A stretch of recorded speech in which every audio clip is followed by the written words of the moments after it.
นี่แหละรถทันซีเมือมือนี้ออกจากเสกองขับกันเด้อกลับบ้านกันเด้อมา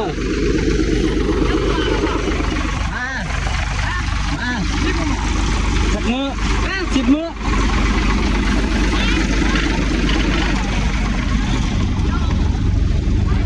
รถผมนี่นะหมดหลอดจ้าเจ้า หัวเข้าไปแล้วเนาะ ใกล้ก่อนพอปีใหม่คนปีใหม่เลย เจ้ามากออกอยู่อ่ะ ฝนตก ทำเลย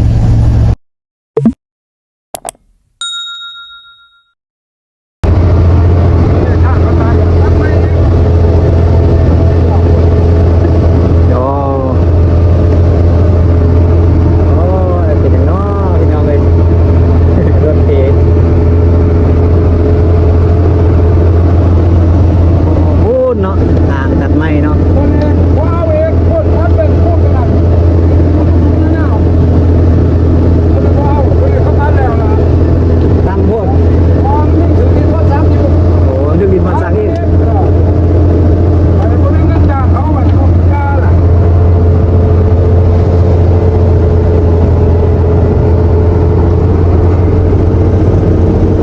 โอ้หักรถอันนี้นะ แทนที่ว่าจะจอดอันนี้คอยไม่นั่งรถเขามานั่งจอด เป็นฮอนหลายจอด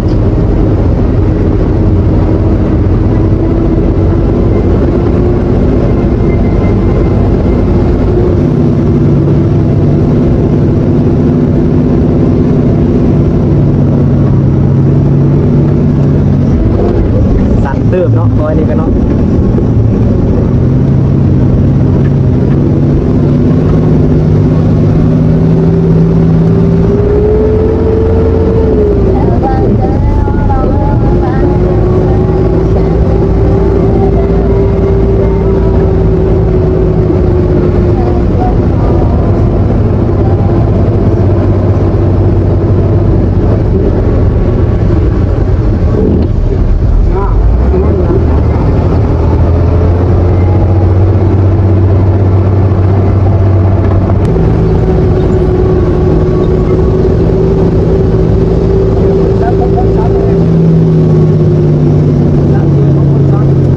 อันนี้แม่นบริษัทแม่เลยเห็นบอก ปกติมาทางอะไร แม่น ทางนั้นขับรถเดียว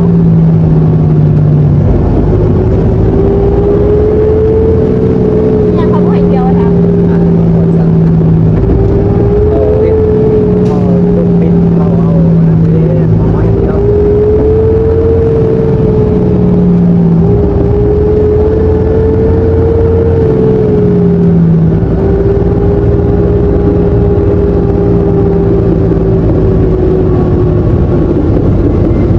สู้อะ แผ่นในสู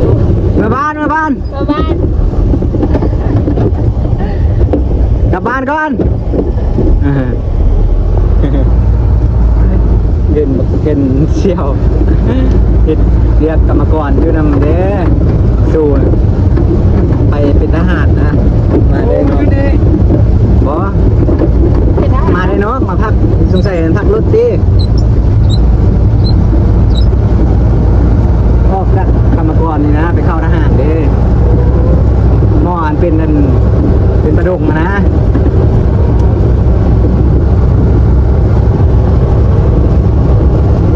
พ่อมีรถตู้ ATM มีเลยเนาะ โอ้มีไซส์มีรถขนส่ง ธนาคารมันเป็นเมืองน้อยนึงเลยนะนี่นะ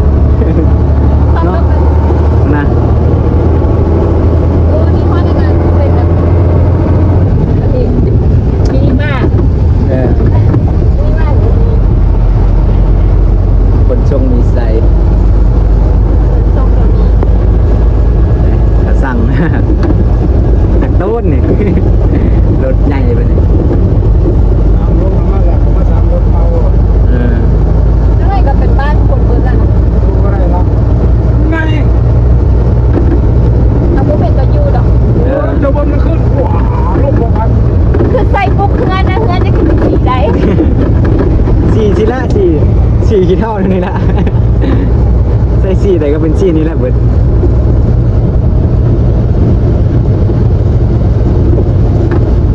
ผมว่าเราต้องว่าเขาดึงมาเป็นไทย รายการแล้ว ผมจะโดนแล้ว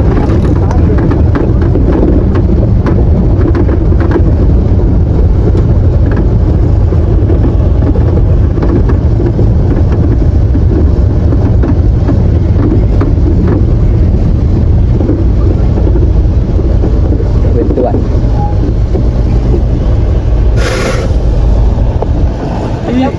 จะกดเนี่ย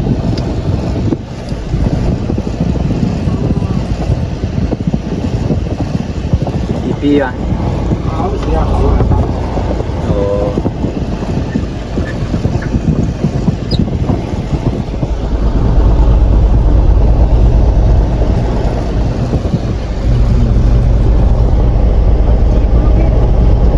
มาจะจริงว้าววันนี้รักกันหมดเขามาเลยเขามาไปแล้วเว้ยยุทธบังนี่จะกระเพาะหอดเอาเป็นตาเขาเป็นใช้บัตร มีเนี่ย ใส่นวด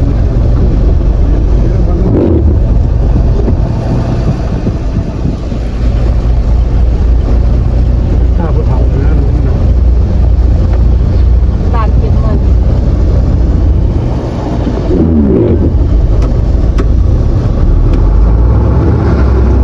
โอ้ยใช้ได้กันหรอกใช้ได้ประมาณ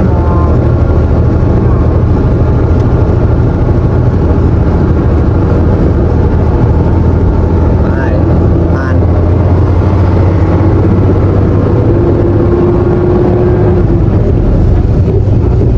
ไม่หมุนนะที่หอดเนี่ยนะรถให้ยังคนที่เบรก โอ้หอยลงนี่เลยเนาะนี่ ได้ขวบ โอ้ลงนี่เลย พอเจอรถเบียงขึ้นมา ดึงขึ้นมาไว้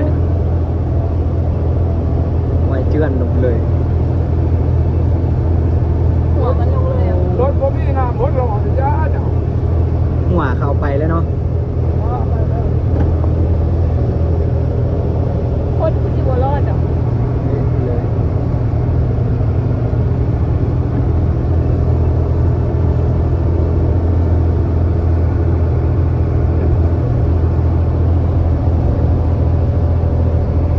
ห้าทีเลย มาสามคนตายสอง สองสาม ก็รถทางหน้า ไอ้เราจะมาเอารถเนี่ยมันจะตาย คุณดำหยับเลยเหรอ นะเบิ่งดิปีนทองอยู่เลย จะได้จะแข็งหนัก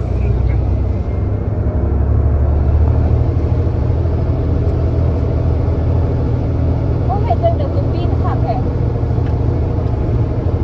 ค่อยมากมันต้องเกียร์สูงค่อยมันเนินเลยนั่นมันจะ เออ มาเลยมาโค้งน้ำลงมาดิเดี๋ยวมันก็ทันว่าอย่างนี้มาเด็กก็เป็นตัวเล็กเก่าๆนะเด็กง่ายไม่เห็นแบบของน้องว้าวเลยล่ะง่ายไม่เห็นทางไหนคนซ้ำ นะ กายก่อนพอปีใหม่นะ พระเจ้ามากออกอยู่จะมุน ตามเนาะไป ไอ้ที่ เล เรา ย มามันก็แกตัวเล็กนี่ที่เดียวนี่รถทีนี้จะละจะพ่อมันตายเลย เป็นตีนเป็นหยังเขาบ่มาแกะเอาเนาะ พยายามจะพ่อจะตายสักวันยัง ก็จะกระเบิกหัวมันทันที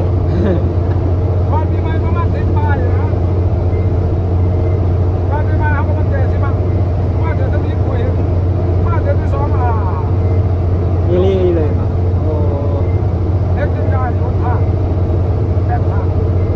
คอยทางเดี๋ยวนี้มันเบิ่งคือบ่คอยเด้อ เราเคยมาก เออ คอยสักนึงจะมาล้มตำมาก่อนทั้งเดียคอยอะไรไม่เคยมากเลยมันลื่นลงสิปัญญาจะได้กับพี่จะได้ลื่นสั่นมาแล้วสิมาเป็นคืน กลางคืนนี่กันบ่ สังเกตว่าเขาเอาน้ำแล้วบนเคยไปแล้วก็ทราบเลยว่าเนี่ย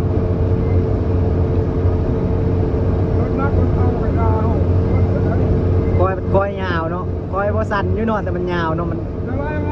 สัตว์ดวดไปเลย ว่านู่นแต่ว่าไปก็ว่าเนินโค้งเนินโค้งเนินมาเลยเนินไปเนี่ย อ่า มามันยากของรถจะไม่ได้เรื่องแบบนี้กูจะวุ่นวายเล็กของไม่ไรเขารู้นะ30 บาท แกเล็กมา เล็กตัวอีเล็กคือบางคือทางรถไฟแกมากคือผมแกมาก ก็ มันเป็นเล็กเอามันเป็นเล็กในเล็กเขาใส่แล้วมันจะไม่เห็นเวลาเอาทานนี้ไม่ผ่านมันสั่ง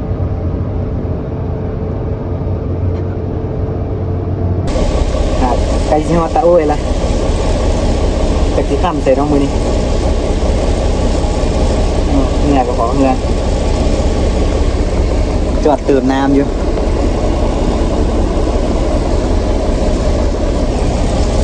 รถเฮาแก่หนักทำไมเติมน้ำเนาะขึ้นภูลงภูรถมีใส่ระบบน้ำใส่เบรก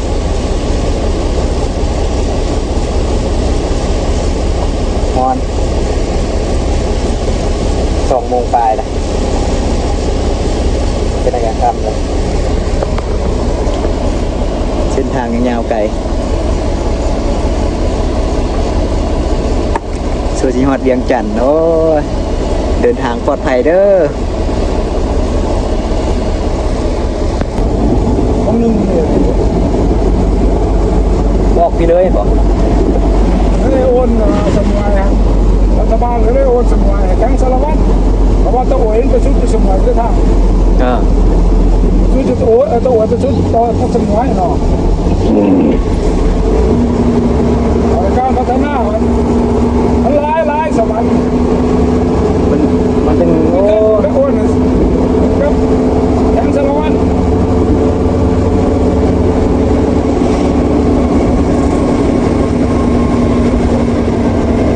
เมืองมันเป็นเมืองหลายเมืองเนาะสวัสดิ์เนาะ โอ้ยเช้าจะไปรับหลังเมืองนะอาศัยได้เมืองก็ยังติดต่อกันการพัฒนาเท่าไหร่มีชุดเมืองใช่ทางคนใช่บุรีใช่ที่แล้วก็ผมมีทางปูยา เปิดน้ำมา นี่นะผู้หาไปเช่าพันไปเช่าพันคือจะว่ามันนั่งไม่ได้เอาสุดโลกคนจะมาแล้วก่อน ที่พันสาวพันดีกว่า50เป็น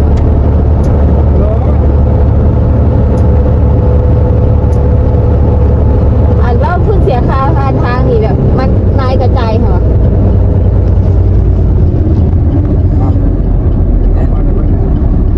แอน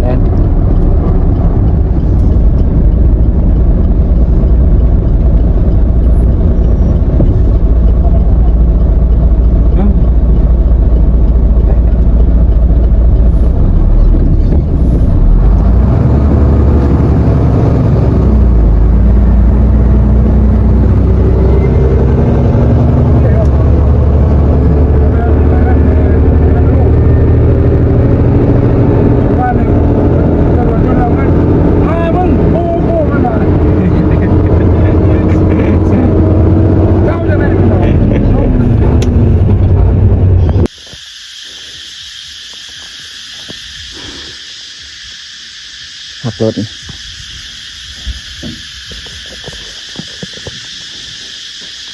5 โมงกายชิโนมาแล้ว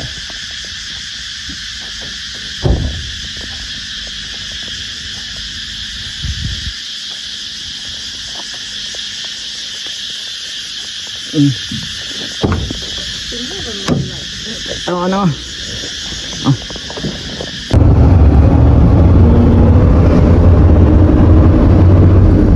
จริงอาทิตย์นั้นเงินแพงกว่า5 เงินบาทเอา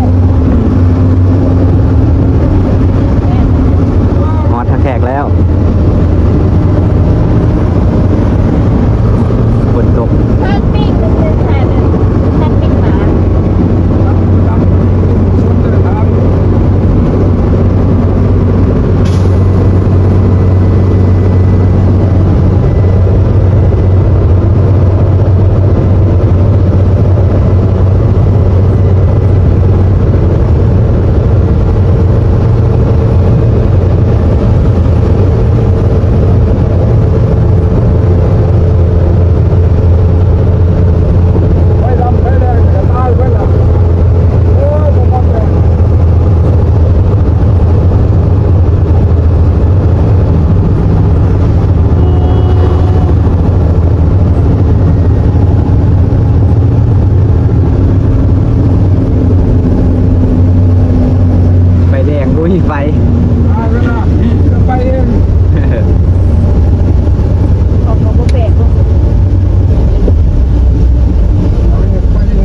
ย้ายรถมาคันนี้บัดนี้ ชั่วโมงเท่าไหร่ก็ฮอด2-3 ชั่วโมงไป